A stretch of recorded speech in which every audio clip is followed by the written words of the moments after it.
James po vraponte në përpyll, kur papritur u përplas me diçka që nuk supozohej ta shihte kua. Një objekt i huaj, i ftohtë, prej metali, dhe një zhurmë shuredhuese që vinte nga brenda. Ai nuk e dinte se kurioziteti i tij do ta kthente nga një vrapues i thjesht në dëshmitarin e vetëm të një sekreti të tmerrshëm. Por kur u përball varojtarin e pyllët, frika i azuri vendin kuriozitetit. Ku po e dërgonin dhe çfarë ishte ai objekt që po dridhte tokën në këmbët e tij? Qëndroni me ne, sepse ajo që James zbuloi do t'ju bëjë të mendoheni 2 herë para se të hyni në pyll herën tjetër.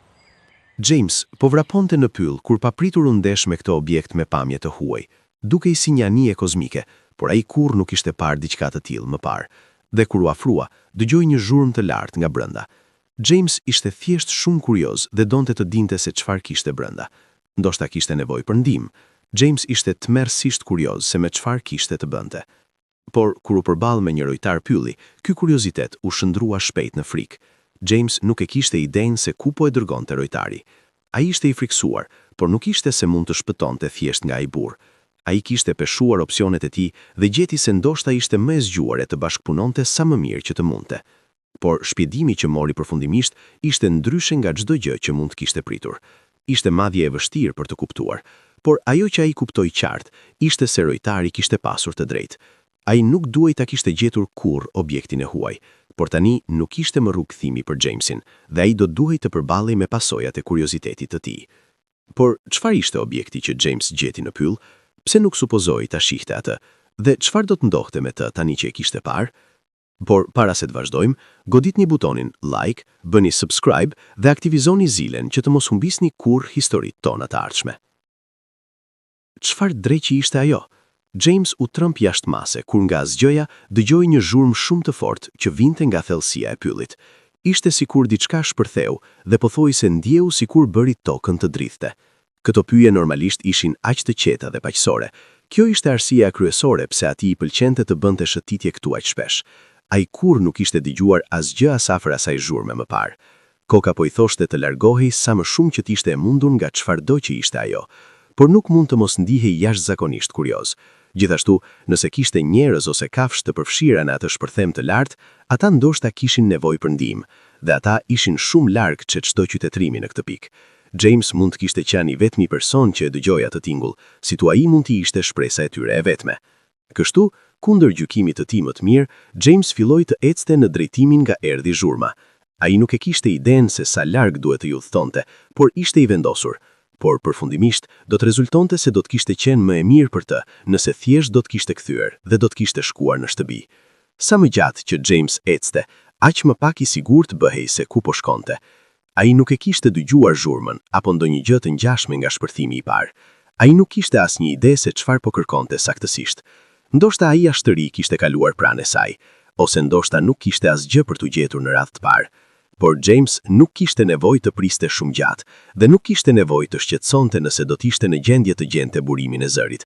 Ai mund të shihte ngjyrat e gri të pazakonta nga minj larg. Fillimisht mendoi thjesht u ndesh me një shkam të madh, por kjo ishte diçka shumë ndryshe. James e dinte se duhej të hetonte. Sa më shumë afrohej, aq më shumë dukej jo natyrale. Kjo nuk ishte diçka që formohej në natyrë. James nuk ishte as i sigurt se mund të prodhohej nga njerëzit, por ai shpejt e hodhi mënjanat mendim. Njerëzit duhej ta kishin bërë këtë. Por çfarë ishte kjo? James më në fund po qëndronte pikërisht përpara objektit. Ishte gjigant krahasuar me të. Ai nuk kishte idenë se çfarë ishte. Si arriti këtu? A mund ta kishte bërë ai zhurmën e madhe që dëgjoi? Kush tjetër dinte për të? Ai kishte shumë pyetje dhe jo mjaftueshëm përgjigje, kështu që do duhej të vazhdonte hetimin.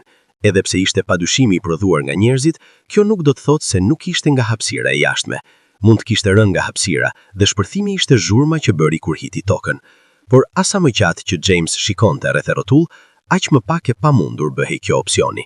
Majat e trimve mbi ishin plotësisht të paprekura, asnjë breg nuk ishte jashtë vendit. Asgjë nuk kishte rënë rreth objektit, kështu që nuk mund të kishte rënë nga hapësira. Gjithashtu nuk kishte shumë grop në tokë. A nuk do të linte një objekt nga hapësira një goditje të madhe? Duhej të kishte një përgjigje tjetër. James u përkul dhe u përpoq të shikonte poshtë objektit, duke se ishte i lidhur me tokën ose të paktën me diçka nën tokë. Kishte tela që dilnin nga një tub i zi në fund të objektit dhe ato shkonin drejt poshtë nën tokën. A mund të shkonte James dhe çfarëdo që ishte aty poshtë? Ai u përpoq të gërmonte pak telat dhe dukej se nuk po arrinte asgjë. Telat vazhdonin të shkonin gjithnjë më mëtej, por ai nuk mund të gërmonte më. Çfarëdo që ishte objekti, ai sigurisht kishte energji që shkonte te ai. James po bëhej gjithnjë më kurioz. Ai duhej të dinte se çfarë ishte kjo. Filloi të ecte përsëri rreth objektit. Nëse kishte energji, duhej të kishte një rrugë për të hyrë në atë. Ndoshta një shlaf apo një vorë lone ajri, e çdo gjë do të bënte punën. Ai thjesht kishte nevojë për një shikim brenda. E gjithashtu, do të ishte shumë më interesante nëse ai do të mund të hynte në atë në një farë mënyre. Por a do të realizohej dëshira e Jamesit?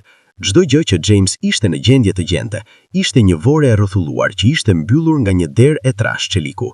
Nuk kishte asnjë mundësi hyrje nga atë mënyrë. Ai do duhej të përpiqej të gjente një rrugë tjetër, por nuk kishte asgjë. Kushdo që kishte vënë këtë këtu, nuk donte se askush të dinte për të. Ai vazhdoi të shikonte objektin, por James e dinte se dita po fillonte të përfundonte. Ai ishte kurioz për këtë mister, por e gjithashtu e dinte se dielli po perëndonte dhe ai duhej të kthehej në shtëpi. Ai vendosi se do të kthehej nesër më herët gjatë ditës për të hetuar më shumë. Por tani ndodhi përsëri. Erdhi krejtësisht nga asgjëja. Një zhurmë shumë e madhe shpërtheu. Ndihej 10 herë më lart tani që James po qëndronte pikërisht pranë objektit. Ishte sikur një bombë kishte shpërtheur pranë kokës së tij. Ndoshta ashtu kishte ndodhur. Zhurma në kokën e Jamesit ishte aq e lartë sa ishte sikur truri i tij u fik plotësisht. Ai nuk mund të shihte qartë dhe nuk kishte asgjë tjetër veç zurmë në veshit e tij. Përfundimisht i ran të fiktet, lën veten të mbambrojtur dhe në mëshirën e pyllit. James ndjeu veten duke kthyer në vetdije. Ai nuk e dinte se ku ishte dhe sa kohë kishte qëndruar nëndite, me medeska mund të shihte diçka, dhe zhurma ishte ende në veshit e tij, por tani më e zbehur. Çdo gjë që ai dinte me të vërtet ishte se dikush apo diçka po e mbante atë larg objektit. Pylli po kalonte ngadalë pranë tij, dhe në distancë objekti gri po largohej ngadalë më shumë. Ndoshta kushdo që e kishte vënë atë, po e largonte nga atë. Ndoshta nuk do të linte të kthehej në shtëpi. Ai filloi të bëhej nervoz, por ndihej shumë i dobët për të bërë diçka ende. Personi që po e mbante, dukej se po e bënte me lehtësi. Ata ishin qartësisht të fortë. Tani që James po fillonte të rifitonte shqisat e tij, ai u përpoq të rezistonte kapjes së atij që supozonte se ishte një burr. Sapo burri ndjeu Jamesin të lvizte, ai ndaloi menjëherë. Kjo heshtje ishte edhe më e frikshme se zhurma e shpërthimit. Me kë ishte James në mes këtij pylli të shkret? Burri e uli Jamesin nga shpatullat e tij me një forcë të jashtëzakonshme. Dhe vetëm atëherë, me shikimin ende të turbullt, James ishte në gjendje ta shikonte mirë atë. Duke gjykuar nga uniforma e rrept dhe veshja taktike që mbante burri, ai e kuptoi menjëherë me kë kishte të bënte. Ky ishte një rojtar pylli, por jo nga ata që ndihmojnë turistët. Shikimi i tij ishte i ftohtë dhe i prerë. Por a do ta ndihmonte ai Jamesin të kthehej në shtëpi? Dhe a e dinte ai se çfarë ishte ai objekt misterioz që dridhte tokën? Siç doli më vonë, James ishte ndeshur pa dashje me një operacion të nivelit të lartë dhe një eksperiment sekret që po kryhej në thellësi të pyllit, larg syve të botës. Me shpërthime të vogla e të kontrolluara brenda asaj strukture metalike, ata po përpiqeshin të nxisnin një reagim kimik të panjohur për shkencën publike. Ky pyll nuk ishte thjesht një park natyror, por një laborator i hapur në mbikëqyrje të rrept. Këto eksperimente supozohej të mbaheshin të fshehura me çdo kusht, dhe prania e Jamesit përbënte një rrezik për sigurinë kombëtare. Në vend që ta ndëshkonin, ata zgjodhën një rrugë tjetër. James u shoqërua në një zyrë pa dritare, ku ju bë e qartë se jeta e tij e vjetër mund të vazhdonte, por me një kusht: harresa totale. Ati ju ofrua një dëmshpërblimi majm, një shumë parash që do t'i ndryshonte jetën, por që në të vërtet ishte një pagesë për heshtjen e tij të përjetshme. James pranoi, i vetëdijshëm se disa sekrete janë aq të rënda sa mund të asgjësojnë nëse i tregon. Ai u largua nga pylli me xhepa plot, por me makthin e asaj zhurme shurdhuese që do ta ndiqte çdo natë me gjumë. Po ju, çfarë do të kishit bërë në vend të Jamesit? Do t'ishit larguar me vrap, apo do të gërmonit si ai? Na thoni në komente.